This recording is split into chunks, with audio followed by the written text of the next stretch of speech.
वरमाला को निकारता है और वैदुर्य मणि आदि की खाने भरी है। यह पर्वत ऊंचा तो इतना अधिक है कि मित्र के घर की तरह समझकर आकाश का स्पर्श किए रहता है। उसके समस्त शिखर सदैव भीम से आच्छादित रहते हैं। गंगा जल की ध्वनि सदा सुनाई देती रहती है। हे पार्वती, तुमने बाल्यकाल में उसी पर्वत पर तपस्या की थी। 12 वर्ष तक तो उल्टी टंकर केवल धुआं ताकते थे। श्रावण के महीने में जल बरसता तो तुम भूखी प्यासी रहकर मैदान में बैठी रहती थी। तुम्हारे पिता किसान को देखकर बड़े दुखी हुए। वे चिंता में पड़ गए कि मैं अपनी कन्या किसको दूं। उसी समय नारद जी उस समय तुम्हें देखने गए थे। नारद जी को देखकर गिरी ने अर्घपाद आसन आदि देकर उनकी पूजा की और कहा, हे स्वामी, आप किस लिए आए हैं? मेरा अहोभाग्य है। आपका आगमन मेरे लिए अच्छा है। नारद जी ने कहा, हे पर्वतराज सुनो, मैं भगवान विष्णु का भेजा हुआ आपके पास आया हूँ। आपको चाहिए कि यह कन्या रत्न किसी योग्य वर को दे। भगवान विष्णु के समान योग्य वर ब्रह्मा, इंद्र और शिव इनमें से कोई नहीं है। इसलिए मैं यही कहूँगा कि आप अपनी कन्या भगवान विष्णु को ही दें। तो मैं उन्हें अपनी कन्या दूंगा। भगवान की इतनी बात सुनकर मुनिराज नारद आकाश में विलीन हो गए। वे पीताम्बर गदाधारी भगवान विष्णु के पास पहुँचे। वहाँ हाथ जोड़कर नारद जी ने भगवान विष्णु से कहा, हे देव सुनिए, मैंने अपना विवाह, आपका विवाह पक्का करा, अर्थात भगवान विष्णु के साथ आप अपने लड़की का विवाह। उधर ही भगवान ने पार्वती के पास जाकर कहा कि हे पुत्री, मैंने तुम्हें भगवान विष्णु को दे डाला। सब पिता की बात सुनकर तुम बिना उत्तर दिए ही अपनी सखी के घर चली गई। वहीं जमीन पर कर तुम बड़ी दुखी होती हुई विलाप करने लगी। तुमको इस तरह विलाप करते देख सखी ने पास आकर कहा, देवी, तुम क्यों इतनी दुखी हो? इसका कारण बताओ।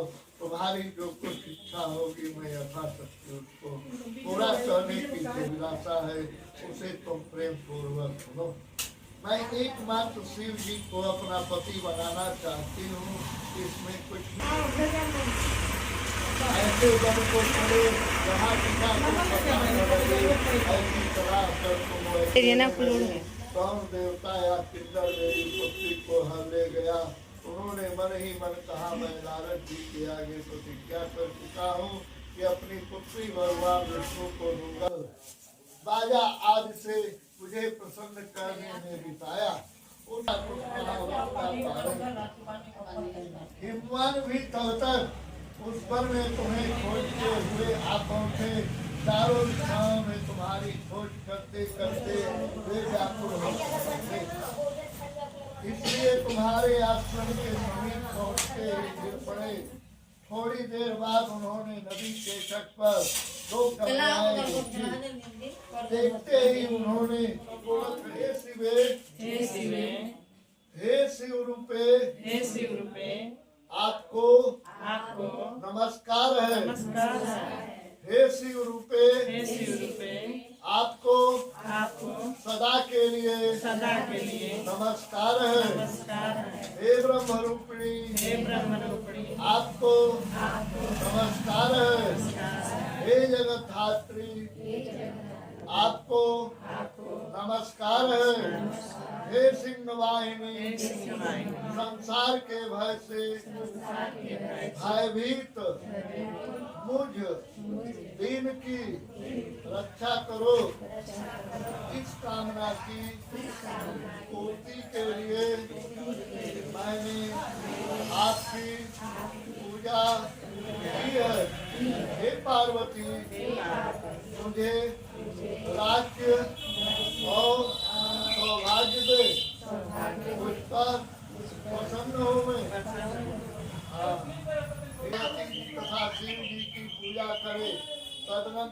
विधि पूर्वक कथा सुने, ब्राह्मण को कपड़ा, गाय, सोना आदि दान करे, इस अकेले ना पूजा करे कि करती है वह सब पापों से छूट जाती है, उसे 7 जन्म तक सुख तथा सौभाग्य प्राप्त होता है। जो स्त्री आज के दिन व्रत न कर अन्न खाती है उसको बार बार विधवा होना पड़ता है। वह सदा दरिद्री पुत्र शोक से लोकातुर स्वभाव की रहने वाली स्त्री अंत में घोर नरक में जाती है। आज के दिन अन्न खाने से सुअरी, फल खाने से बदरिया, पानी पीने से जोर, दूध पीने से सापी, मांसाहार करने से बाघी, दही खाने से बिल्ली, मिठाई खाने से चींटी, सब कुछ खाने से मक्खी होती है। आज के दिन सोने से अजगरी, पति को धोखा देने से मुर्गी होती है। इसलिए हर स्त्रियां सोना चांदी तांबा अथवा बांस के पात्र में अन्न भरकर ब्राह्मण को दान दे।